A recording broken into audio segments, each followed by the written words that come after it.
Gálatas 6, capítulo 6, versículos de 6 a 9. Se achou, diga, eu já achei. Muito bem. Queremos dar também a nossa saudação aos que nos acompanham pela internet, pelo canal YouTube. Deus abençoe a todos. Que a graça do Senhor Jesus esteja aí sobre a sua vida e sobre a sua casa, em nome de Jesus, tá?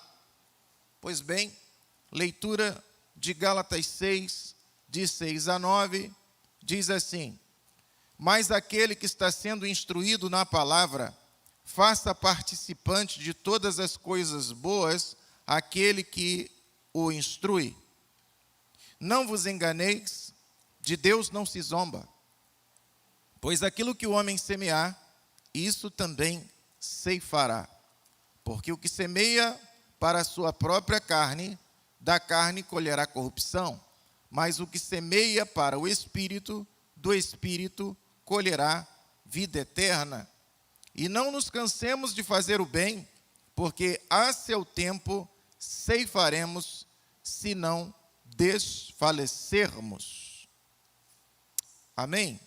Santo Deus, fala-nos nesta manhã, abençoa-nos grande e poderosamente com a Tua palavra, dirige-nos em nome de Jesus. Amém. Então, os que podem se assentar, os que ficaram de pé. Nós já há algumas semanas temos trabalhado a questão do fruto do Espírito como sendo o verdadeiro e poderoso antídoto contra as obras da carne. Temos compreendido o mal, não é? Numa perspectiva ampla a respeito do porquê que acontece determinadas coisas na vida de muitos crentes, de muitos que se dizem de Deus. Nos últimos dias, os irmãos aí que têm acompanhado os noticiários, têm visto aí, não é? Pastores que são presos por se envolver com coisas erradas, escândalos, coisas dessa natureza. E nós que somos também crentes em Jesus, que somos também cristãos, confessamos a palavra de Deus como sendo a única regra de fé e prática, ficamos decepcionados, ficamos chateados, porque a palavra de Deus diz que o nome dele é blasfemado entre os gentios por causa desse tipo de atitude.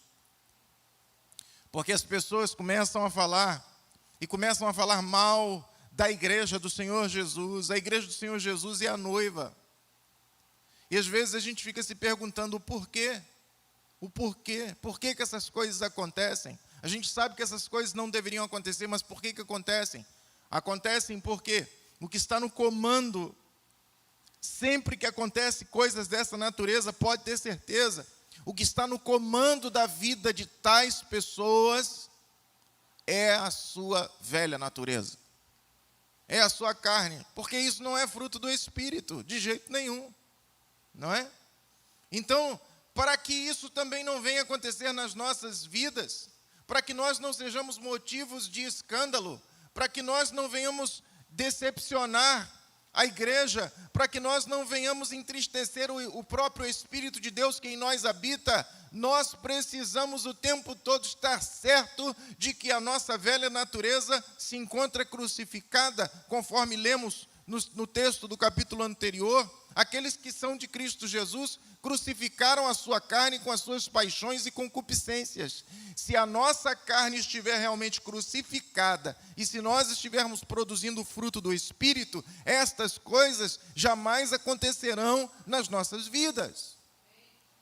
Pode estar certo disso.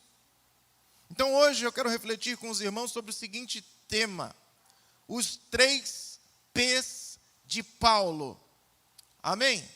Você pode repetir esse tema comigo? Os 3 P's de Paulo. Eu acho que nunca teve um tema tão fácil de guardar. Não é verdade? os 3 P's de Paulo.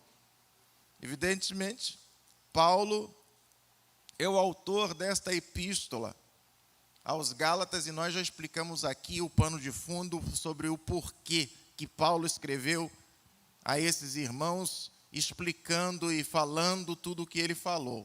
O primeiro P, irmãos, que nós queremos considerar é o P de preceito. Repita comigo, preceito. O que é preceito, pastor? Preceito. Preceito é regra. Preceito é norma. Preceito é ensino. Tá?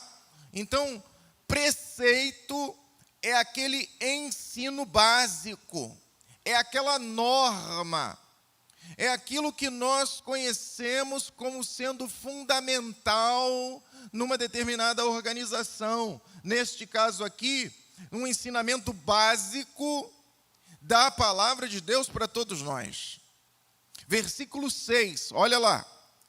Mas aquele que está sendo instruído na palavra, faça participante de todas as coisas boas aquele que o instrui. Na Bíblia judaica, esse mesmo versículo está escrito assim: mas a pessoa instruída na palavra deve partilhar todas as coisas boas que possui com o seu instrutor. Vou repetir. Mas a pessoa instruída na palavra deve partilhar todas as coisas boas que possui com o seu instrutor. Qual é o preceito aqui? O preceito aqui, a norma que a palavra de Deus está nos ensinando, é que nós temos que permitir que as pessoas que semeiam na nossa vida possam colher. Amém? As pessoas que semeiam na nossa vida, elas podem e precisam colher. E nós temos que entender isso. Nós, como crentes em Jesus, mais do que nunca, nós temos que compreender isso. Nós temos que retribuir às pessoas que nos servem.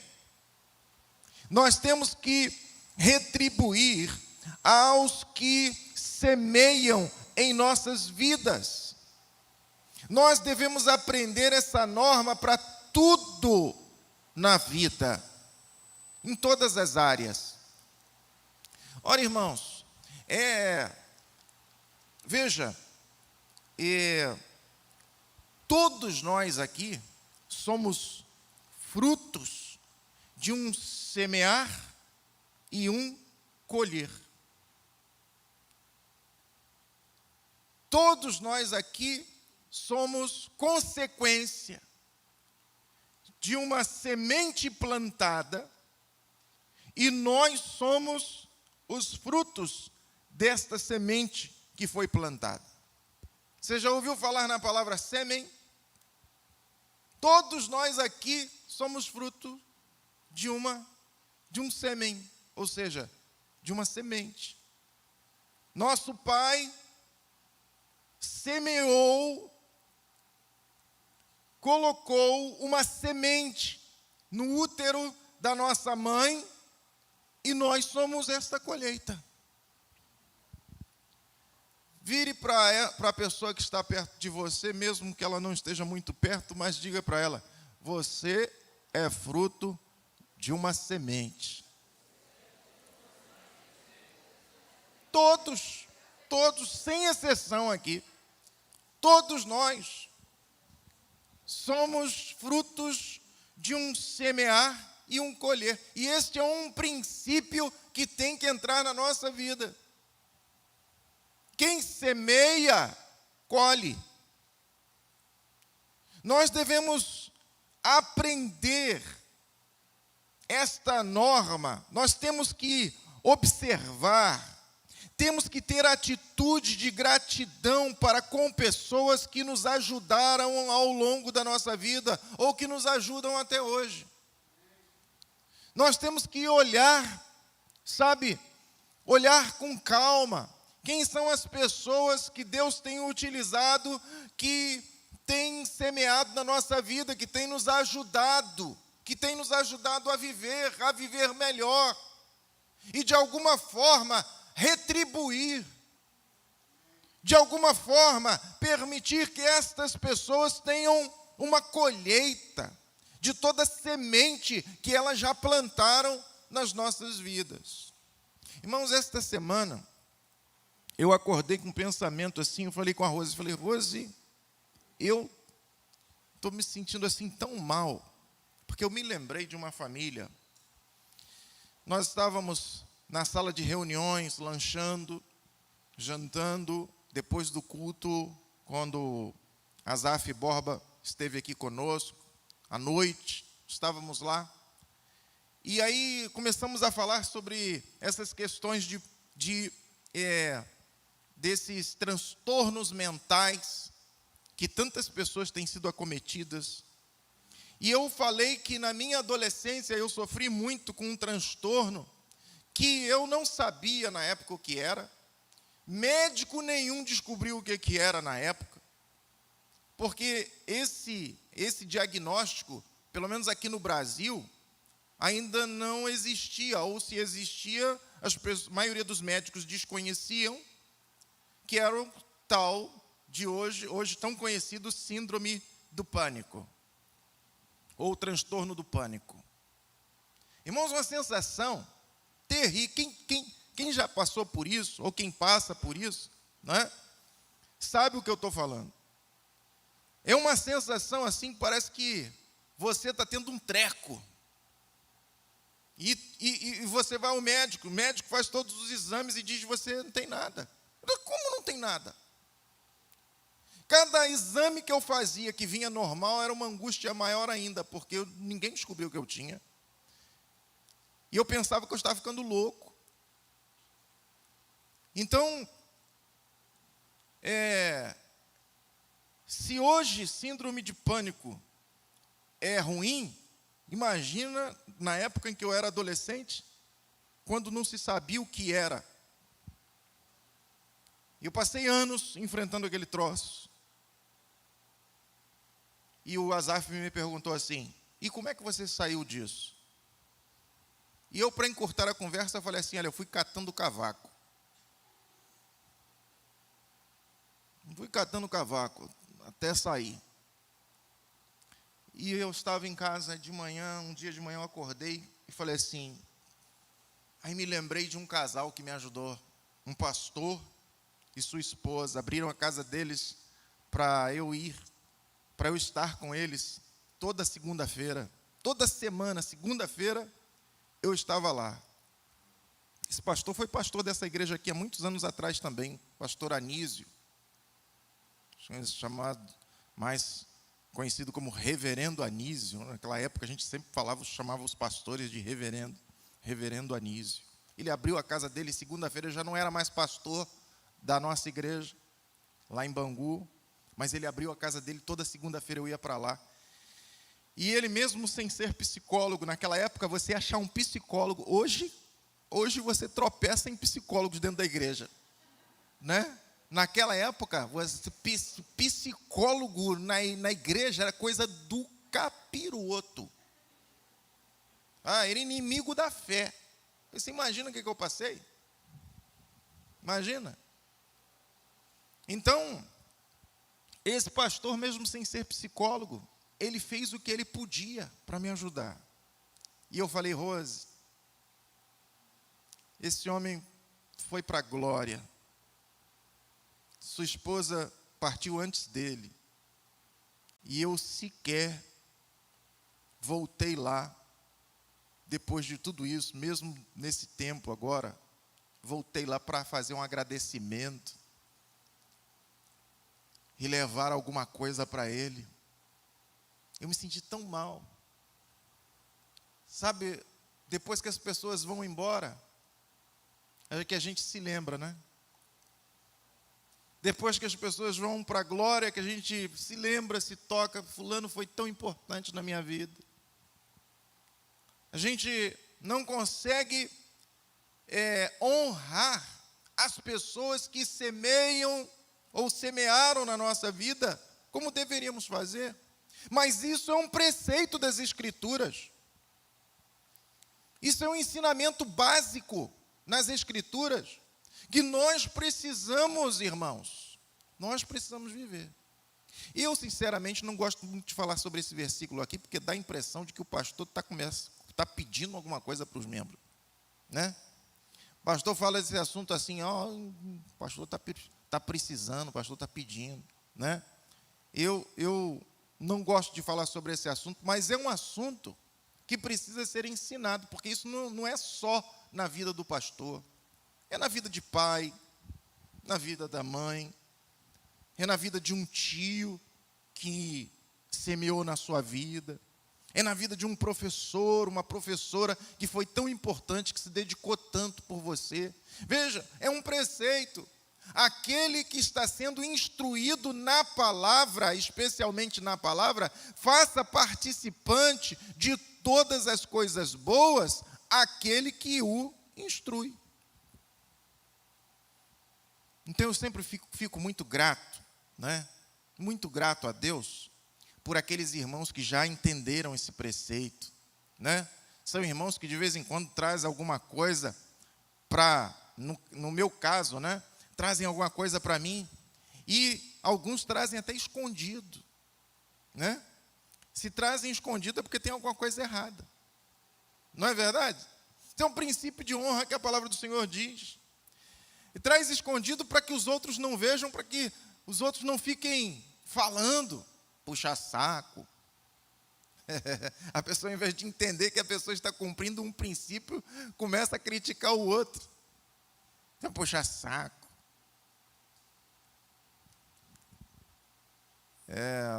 Muitos anos atrás, eu lembro do meu carro todo sujo, lá na Vila Kennedy.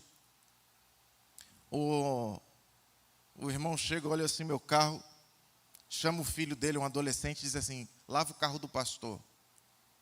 Aí está lá o menino lavando o meu carro. Aí daqui a pouco chegam outros adolescentes, foi uma zoação só. Olha lá, puxando o saco do pastor. O menino sofrendo bullying por estar lavando o carro do pastor.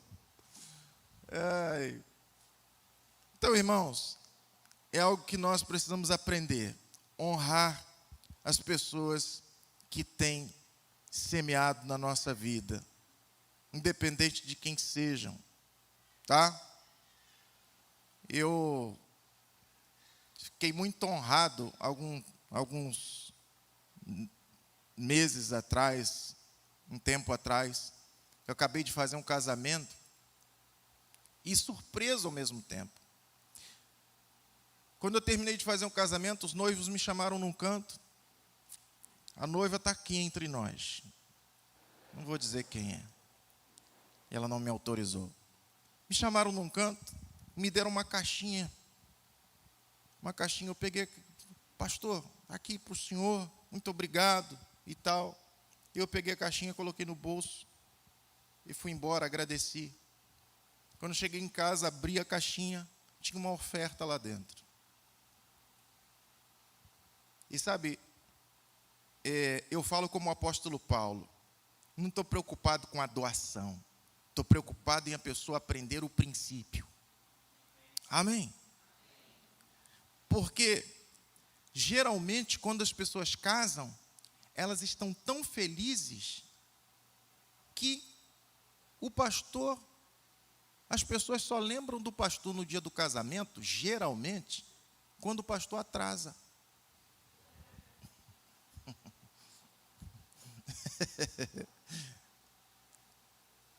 Eu já fiz inúmeros casamentos que, se eu não tivesse ligado para a noiva ou para o noivo, eu não saberia nem o endereço, nem onde é que era qual é o local do casamento.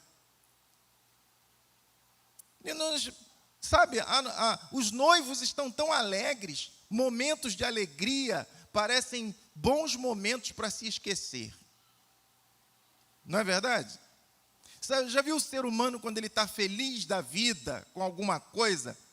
Geralmente ele não se lembra de Deus. Veja, nas festas, as pessoas, ultimamente, principalmente, os crentes não estão se lembrando de Deus nas festas. elas estão honrando o mundo. Músicas pagãs, músicas que cantam, sabe, mensagens, poesias, de tanta coisa, menos de louvor a Deus. E aquele casal lembrar de mim no dia do casamento, irmão. É raro, raroide. Eu posso contar no dedo. Quando a gente entra no salão da recepção, tem lá, mesa reservada para a família do noivo. Mesa reservada para a família da noiva. Agora, uma mesa reservada para a família do pastor? Eu não estou me lembrando muito bem, pelo menos dia de casamento. Já vi festas acontecerem isso. Agora, no dia do casamento, que o pastor está lá, o pastor fez o casamento. Quando acaba o casamento, todo mundo sai desarvorado para o salão, para conseguir lugar. O pastor geralmente é o último a chegar lá. Já reparou? Aí, cadê a mesa do pastor? Não, esqueceram. Né? Então eu estou acostumado com isso. Normal. Para mim isso já é normal. Né? Então quando uma pessoa lembra do pastor, ainda que seja para honrá-lo, e aí eu estou falando aqui não só para os membros desta igreja, estou falando também para aqueles que estão aí me acompanhando pela internet, que são de outras igrejas, o ensinamento é o mesmo. Né? Honre seu pastor, honre seu pai, honre sua mãe, honre seu tio, honre quem Deus usou para semear na sua vida. Esse é o preceito. Segundo P. Segundo P, o P de princípio. Amém? Primeiro P, preceito. Segundo P, princípio. Versículos 7 e 8, olha lá. Não vos enganeis, de Deus não se zomba, pois aquilo que o homem semear, isso também ceifará.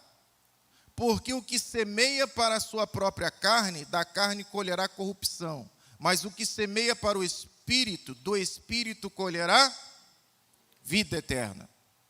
A vida, meu irmão, como já falei, é um constante semear e colher.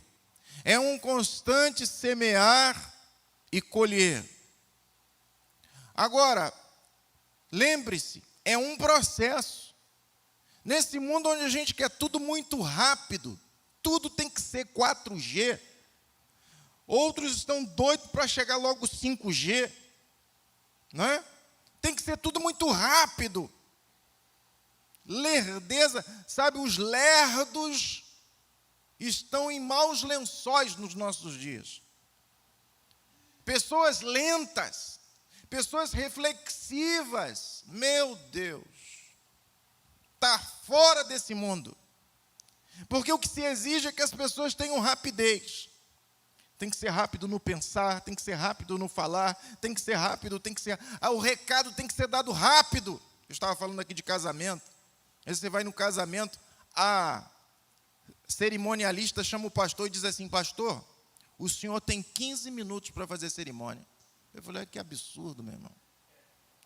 Agora até quem manda na mensagem do casamento é a cerimonialista. Ela diz quanto tempo o pastor tem para falar.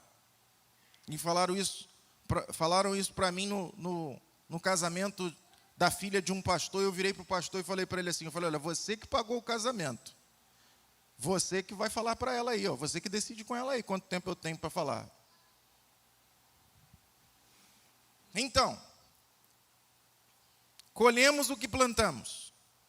Tudo tem que ser rápido? Não, esse processo é lento. O processo de semear e colher, ele é lento. Ele não é assim. E outra coisa, aquilo que você semear é aquilo que você vai colher. Isso parece óbvio, mas não é. Tem um monte de gente por aí plantando boldo e querendo colher erva doce. Tem um monte de gente por aí plantando maconha e querendo colher morango. Né? Tem um monte de gente por aí que fica assim, atordoado com a sua colheita. Você está colhendo aquilo que você plantou, meu irmão. Seja isso bom ou seja isso ruim, é o que você plantou. E tem mais uma coisa, geralmente nós colhemos muito mais do que plantamos. Não é? Eu acho que semear ainda é mais fácil do que colher. Não é? Então, lembro, tem uma coisa mais irritante na casa da gente do que um equipamento chamado impressora. Ainda mais quando você está com pressa. Ainda mais quando você está precisando urgente daquele documento. Que você vai lá e a impressora não atende. E você manda imprimir e ela não responde. E eu me lembro que uma dessas vezes eu fiquei lá mandando imprimir, não respondia. Eu tocava de novo, não respondia. Eu tocava de novo, não respondia. Eu tocava de novo, não respondia. Eu estava semeando. Aí eu desisti, desliguei. Fui fazer outra coisa. Mandei para outro lugar, imprimi em outro lugar. Aí, depois, por um outro motivo, eu fui, liguei de novo o computador e liguei a impressora. Quando eu liguei a impressora, começou a sair aquelas folhas todinhas que eu tinha. Eu comecei a colher. Não, para. Eu, para. E não parava. Um monte de folha desnecessária. Né? Você vai colher o que você está semeando. Não tem jeito. E tem mais uma coisa, querer colher algo diferente daquilo que você está plantando, a Bíblia diz que isso é zombar de Deus. Por isso que a palavra diz assim, não vos enganeis, de Deus não se zomba. Você quer... Por quê? Por que isso está acontecendo na minha vida? Foi você que plantou? Você plantou isso e queria colher outra coisa, então você está zombando de Deus. É interessante que essa palavra no original, essa palavra zombar, é a palavra mukterizo. Mukterizo significa literalmente torcer o nariz. Não vos enganeis, de Deus não se zomba. Ou seja, torcer o nariz. Você torce o nariz. Quando você torce o nariz para alguém, o que você está querendo dizer?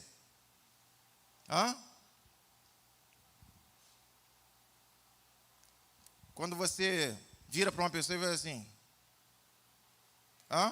já fez? O que isso quer dizer?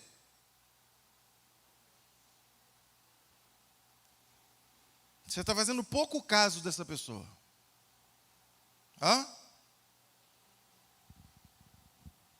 Você está desprezando essa pessoa.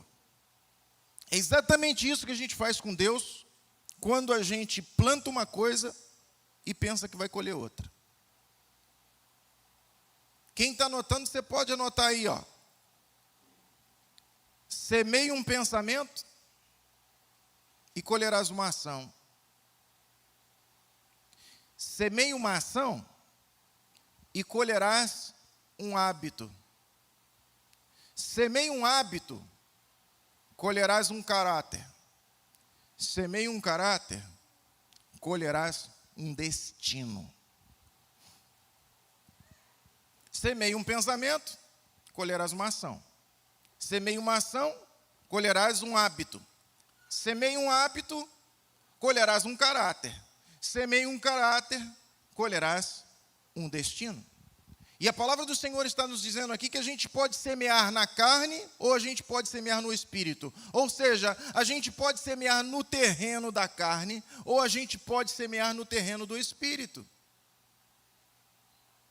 John Stott diz assim: semear para a carne é trabalhar para ela, acariciá-la, aconchegá-la e afagá-la em vez de crucificá-la. A carne é para ser crucificada, não é para ser afagada. A carne é para ser crucificada, não é para ser aconchegada.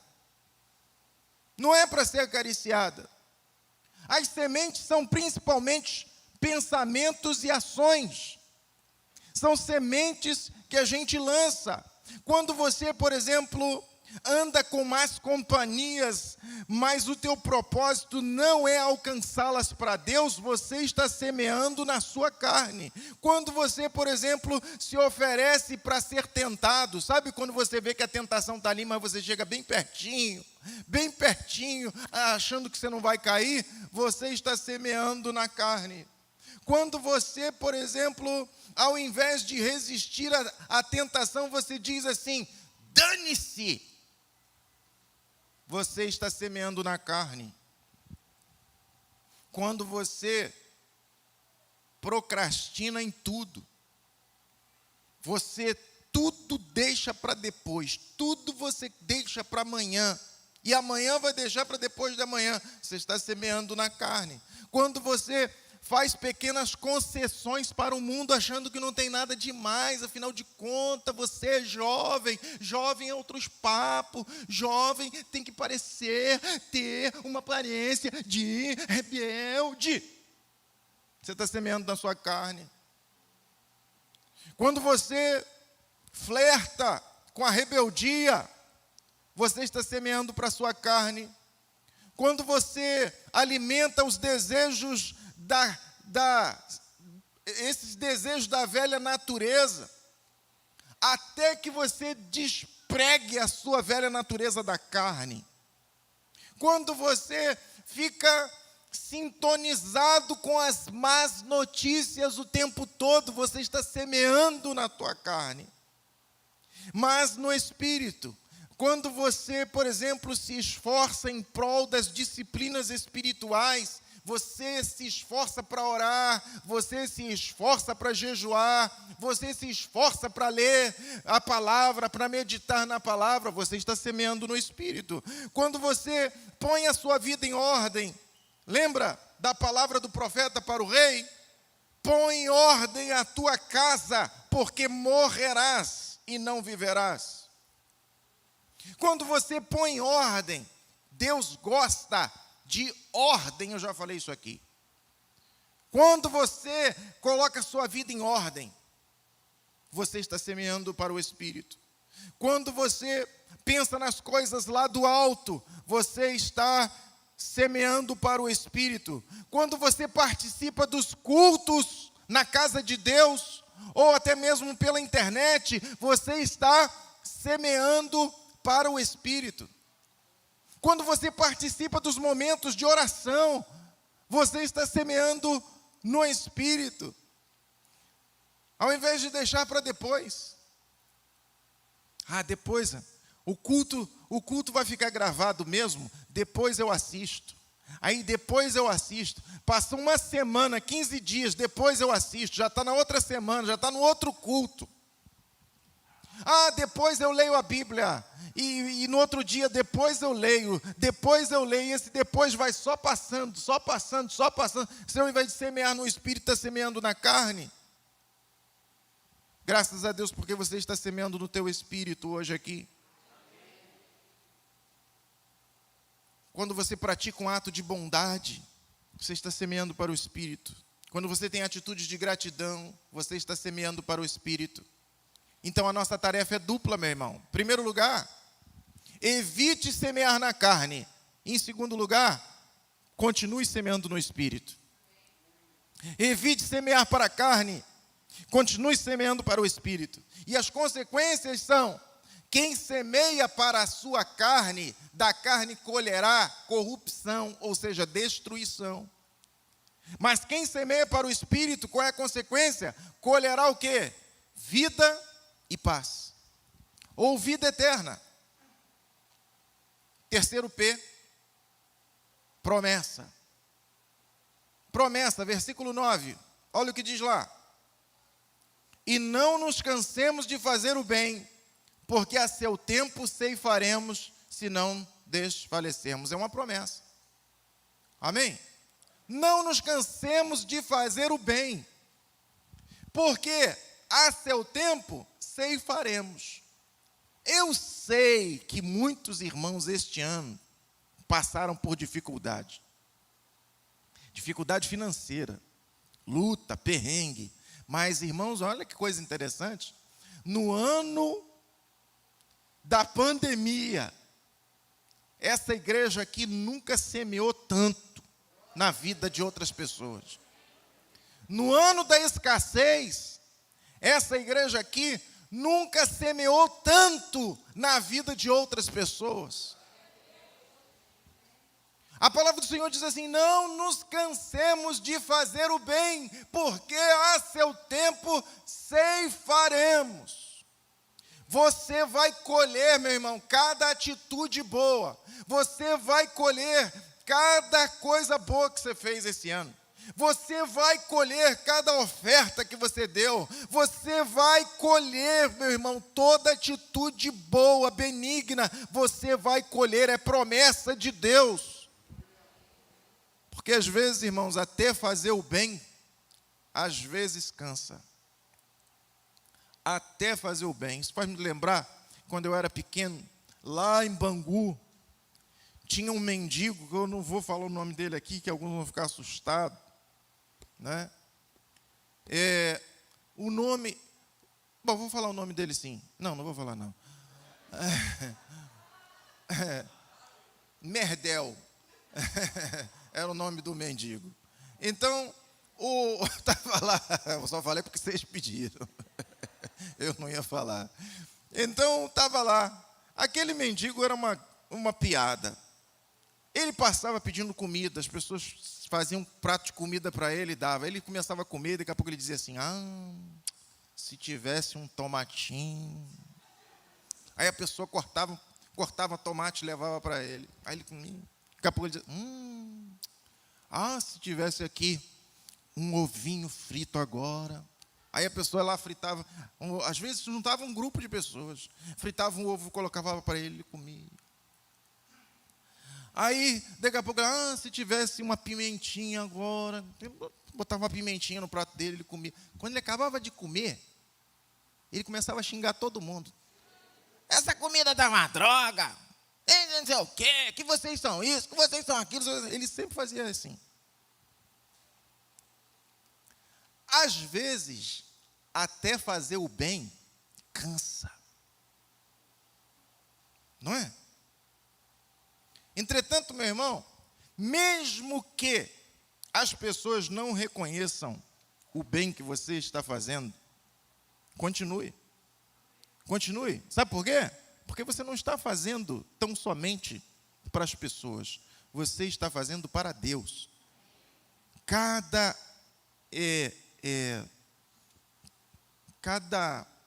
ofertinha na rua, né? Cada esmola. Você pensa que é só aquela pessoa que está recebendo? Não, Deus também está recebendo. Tá? Nós lemos na palavra de Deus que Jesus mandava de vez em quando seus discípulos distribuir dinheiro para os pobres. Lembra? Naquele texto lá, quando Jesus fala para Judas assim: o que você tem, no finalzinho da vida de Jesus, antes de Jesus ser crucificado e ressuscitar, Jesus fala para Judas: o que você tem de fazer, faze-o logo. E os discípulos não entenderam o que Jesus tinha falado, eles pensaram que Jesus tinha dito para Judas ir dar dinheiro para os pobres. Isso quer dizer que era uma prática comum. Então, dar esmola para um necessitado, dar uma oferta para uma pessoa que está precisando, tudo que você fez de bom, a Bíblia promete, a palavra de Deus promete, você vai colher. Coisas que você nem espera, meu irmão, vai chegar na tua vida como colheita. Coisas que você nem lembra. Mas eu não lembro, quando foi que eu fiz isso? Eu não lembro, mas Deus lembra. Você não lembra, mas Deus registrou tudinho. E agora chegou a hora de você receber. De alguma forma você vai colher. De que maneira você gostaria de colher? Aí eu não sei se vai ser dessa maneira. Eu não sei se a colheita virá em dinheiro. Eu não sei se a colheita virá em forma de um bom emprego. Eu não sei se a colheita virá em forma de saúde. Não é? Às vezes tem aquela pessoa que tem uma saúde de ferro. Né? Graças a Deus. Né? Graças a Deus por essa saúde de ferro. Você faz os exames, às vezes você está duro igual um coco. E você diz assim, puxa, cadê a minha colheita, Senhor? Mas a saúde está no estrinque. Dê graças a Deus. Não é? Dê graças a Deus.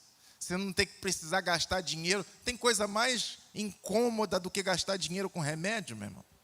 Você chega na farmácia, o médico mandou comprar isso, o médico mandou comprar aquilo outro, mandou comprar... Olha, aí o camarada vai lá, faz o cálculo, com desconto. Já ouviu essa frasezinha na farmácia? Olha, com desconto, R$357. Ai, 357? É. Aí você vai na outra semana, mais uma pancada de R$450. Aí você vai na outra semana, aquele remédio que você toma, não toma meia caixa. O remédio não funciona, você volta de novo ao médico. O médico te passa outra medicação completamente diferente daquela, e você só vai acumulando lá na gaveta da farmácia da tua casa, toda colorida. Né? Você ganha saúde, é uma bênção.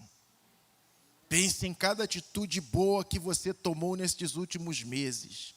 Cada doação, cada intercessão, cada palavra de incentivo que você deu, tudo bem. Deus vai te dar uma colheita.